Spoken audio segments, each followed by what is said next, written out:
میرا جو موضوع ہے وہ کسی ایک گھرانے، ایک شخص یا ایک فرد کے لیے خاص نہیں، بلکہ پوری انسانیت کے لیے دستور حیات ہے۔ سبحان اللہ۔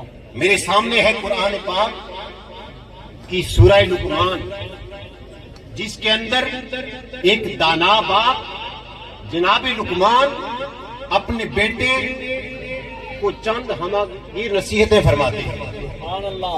جو صرف ایک بیٹے کو نہیں بلکہ ہر نسل، ہر معاشرے، بلکہ پوری انسانیت کو دستور حیات عطا کرتے ہیں۔ یہ نصیحتیں کسی فلسفی کا قول نہیں، کسی مفکر کا مقالہ نہیں، بلکہ وہ اللہ خالق کی کائنات کی وہ حکمت ہے جس کے اوپر خالق کی کائنات نے اپنی مہر تصدیق ثبت فرمائی۔ سبحان اللہ۔ وَلَقَدْ آتَيْنَا لُقْمَانَ الْحِكْمَةَ۔ سبحان اللہ۔ اور یہ حکمت آج بھی زندہ ہے، آج بھی دلوں کی رہنمائی کرتی ہے،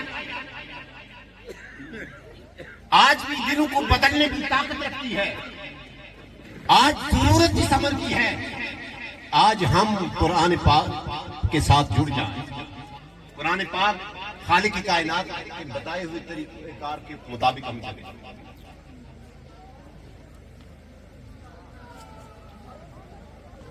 جناب لقمان نے اپنے بیٹے کو نصیحت کی تو قرآن یہ گواہ ہے، آپ نے یہ نہیں فرمایا کہ بیٹا فلاں زمین کا خیال رکھنا، فلاں مکان کا خیال رکھنا، فلاں جائیداد اس طرح سنبھال کے رکھنا، یہ نہیں فرمایا۔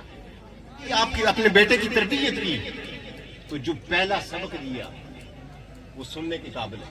سبحان اللہ۔ انہوں نے پہلا سبق دیا، یا بنیا لا تشرک باللہ، اے بیٹے رب کے ساتھ کسی کو شریک نہ ٹھہرانا۔ سبحان اللہ۔ کیا سبق ہے؟ یا بنیا لا تشرک باللہ، یا بیٹے رب کے ساتھ کسی کو شریک نہ ٹھہرانا۔ آگے فرمایا جا رہا ہے ان الشرک لظلم عظیم، کہ شرک بہت بڑا ظلم ہے، شرک ظلم عظیم ہے۔ کتنے پیار کرے انداز سے بیٹے کی تربیت کی جا رہی ہے، یا بنیا، اے میرے بیٹے۔ یہ دیکھیے محبت بھرے انداز کے ساتھ تربیت کی جا رہی ہے۔ کیا آج والدین اپنی اولاد کی تربیت اس طرح کرتے ہیں؟ پھر دیکھیے میں چیدہ مقامات آپ کے سامنے رکھ کے آپ سے اجازت چاہوں گا، وقت مختصر ہے۔ اس کے بعد بیٹے کی تربیت کی جا رہی ہے، وَوَصَّيْنَا الْإِنسَانَ بِوَالِدَيْهِ، اے میرے بیٹے تجھے والدین کے حقوق کی نصیحت کر رہا ہوں، وصیت کر رہا ہوں۔ سبحان اللہ۔ پھر آگے جو بیان کیا جا رہا ہے، جس کی زیادہ مشقت تھی، جس کی زیادہ محنت تھی، وہ بیان کی جا رہی ہے۔ حَمَلَتْهُ أُمُّهُ وَهْنًا عَلَى وَهْنٍ،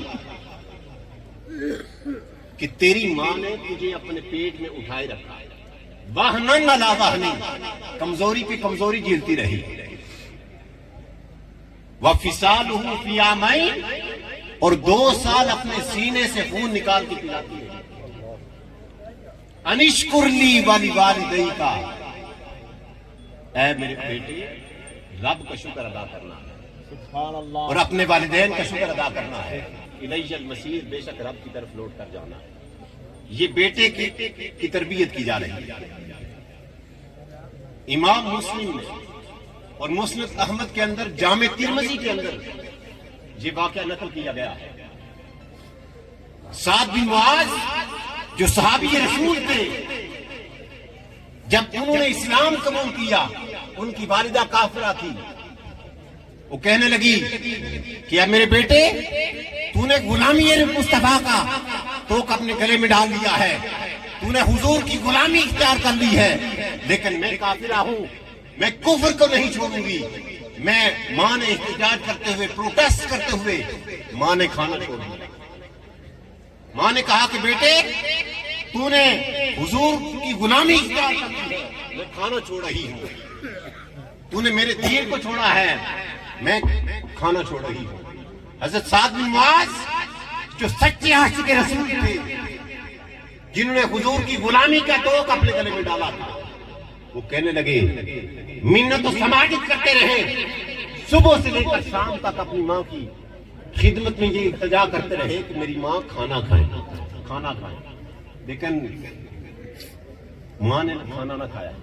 کہنے لگے کہ میری ماں، میں صبح سے لے کر شام تک تیری خدمت میں یہ عرض کرتا رہا کہ کھانا کھا، تو نے کھانا نہیں کھایا، اب سن، میں نے حضور کی غلامی اختیار کر لی ہے، حضور کی غلامی کا پٹا اپنے گلے میں ڈال لیا ہے، اب تیری جیسے 100 جانیں ہوں نکل جائیں، جکے پادی گرے کے کر کے نکل جائیں، میں حضور کی غلامی کو نہیں چھوڑوں۔ سبحان اللہ۔ سعد بن معاذ کی والدہ سمجھ گئی، انہوں نے کہا کہ میرے بیٹے، میں سمجھ گئی ہوں، اب گزارش کرتی ہوں کہ مجھے بھی اسلام میں داخل کر۔ سبحان اللہ۔ قرآن پڑھیے، آگے جو اعلان ہے، وَإِن جَاهَدَاكَ عَلَىٰ أَن تُشْرِكَ بِي مَا لَيْسَ لَكَ بِهِ عِلْمٌ، کہ اگر تیرے والدین تجھ پہ سختی کریں کہ ان کے ساتھ کسی ایسے کو شریک کر جسے تو نہیں جانتا، تو ایسا نہ کر، ان کی اس دعوت کو قبول نہ کر۔ فَلَا تُطِعْهُمَا وَصَاحِبْهُمَا فِي الدُّنْيَا مَعْرُوفًا، لیکن اگر تیرے اس میں بتایا یہ جا رہا ہے، اگر تیرے والدین کافر ہوں اور تو مسلمان ہے تو تو نے کفر اختیار نہیں کرنا، لیکن دنیا میں پھر بھی والدین کے ساتھ حسن سلوک کرنا ہے۔ آپ حیران ہوں گے، امام اعظم ابو حنیفہ رحمۃ اللہ علیہ آپ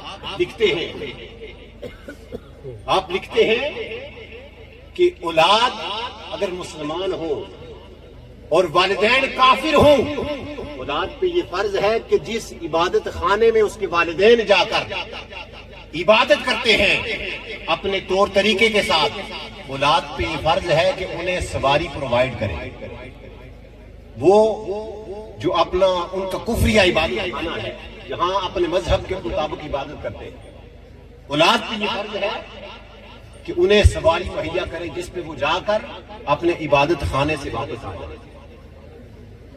اور جو آگے بیان کیا جا رہا ہے، آج والدین خود نماز نہیں پڑھتے، پھر اولاد کو کیا سبق دیں گے؟ یہ دیکھیے تربیت کس طرح کی جا رہی ہے، کس محبت بھرے انداز کے ساتھ کی جا رہی ہے۔ آگے بیان کیا، یا بنی اقیم الصلاۃ، اے میرے بیٹے تجھے یہ میں نصیحت کر رہا ہوں کہ نماز قائم کر، وَأَمُرْ بِالْمَعْرُوفِ، اور نیکی کا حکم دے، وَانْهَىٰ عَنِ الْمُنکَرِ، اور برائی سے منع کر۔ نماز قائم کر، نیکی کا حکم دے اور برائی سے منع کر۔ اور پھر بتایا کہ جب انسان نیکی کا حکم دیتا ہے، برائی سے روکتا ہے، انسان پہ مشکلات آتی ہے، پھر تو نے آگے کیا کرنا ہے؟ مشکلات جب آئیں تو پھر کیا کرنا ہے؟ وَاصْبِرْ عَلَىٰ مَا أَصَابَكَ، میرے بیٹے تو نے مصیبت پہ صبر کرنا ہے، یہ نہیں کہ تو نے ڈنڈا اٹھا لے۔ جب آپ کسی کو نیکی کا حکم دیں، برائی سے روکیں، جب کوئی مصیبت آئے اس وقت تمہاری نظر خدا پہ ہو، اس وقت آپ کو حضور کا طائف والا واقعہ یاد آ جانا چاہیے۔ یہ دیکھیے بچے کی کس طرح تربیت کی، ان ذالک من عزم الامور، اور یہ بتایا جا رہا ہے کہ یہ بڑی ہمت کا کام ہے۔ اور جو آگے نصیحت کی جا رہی ہے، میں چند چیزہ باتیں آپ کے سامنے کر کے آپ سے اجازت چاہ رہا ہوں۔ وَلَا تُصَعِّرْ خَدَّكَ لِلنَّاسِ، کہ اپنے چہرے پہ مروڑ پیدا نہ کرو۔ اگر آپ کی کسی کے ساتھ کوئی بے ادبی ہو جائے، کسی کے ساتھ کوئی معاملات کے اندر گڑبڑ ہو جائے، تو اپنے چہرے کے اندر مروڑ پیدا نہ کرو۔ یہ تحقیر، تکبر، اس سے منع کیا جا رہا ہے کہ جب کسی سے ملو جو آپ سے دولت میں کم ہے، رتبے سے کم ہے، آپ کے پاس مسند ہے، جب کسی سے ملو تو مسکرا کے ملو۔ یہ ادائی مصطفیٰ ہے، یہ سنت مصطفیٰ ہے، یہ تربیت کی جا رہی ہے۔ وَلَا تُصَعِّرْ خَدَّكَ لِلنَّاسِ، کہ اپنے چہرے پہ مروڑ پیدا نہ کرو۔ یہ صرف اپنے بیٹے کو نصیحت نہیں کی جا رہی، یہ پوری انسانیت کے لیے دستور حیات دیا جا رہا ہے۔ پھر آگے جو بیان کیا گیا